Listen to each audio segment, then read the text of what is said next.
Hello viewers, আসসালামু আলাইকুম। আশা করি আপনারা সবাই ভালো আছেন। আজকে শুক্রবার, জুম্মার নামাজের পর একটু ঘুরতে আসলাম।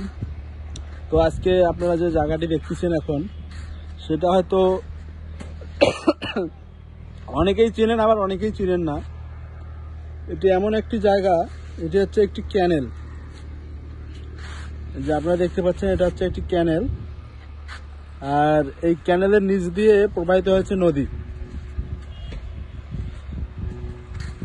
এই যে এদিক দিয়ে আপনাদের দেখতেছেন যে নদী। আর ওই যে দূরে যে ব্রিজটা দেখতেছেন আপনারা, এটা আগে ছিল স্টিলের ব্রিজ। বর্তমানে এটা ভেঙে নতুন করে একটি ব্রিজ তৈরি করা হয়েছে। এই জায়গাটি হচ্ছে আপনাদের তারাগঞ্জ বাহাগলি ইউনিয়নে।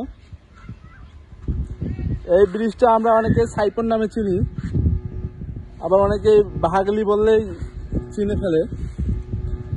এখানে বর্তমানে অনেক সুন্দর একটা পরিবেশ, কিন্তু দুঃখের বিষয় আপনার ক্যানেলেও তেমন একটা পানি নেই এবং নদীতেও তেমন একটা বেশি পানি নেই। নদীতে আছে হালকা পানি। এখানে নতুন করে বসার জন্য সিস্টেম করেছে, এর আগে কিন্তু ছিল না এখানে।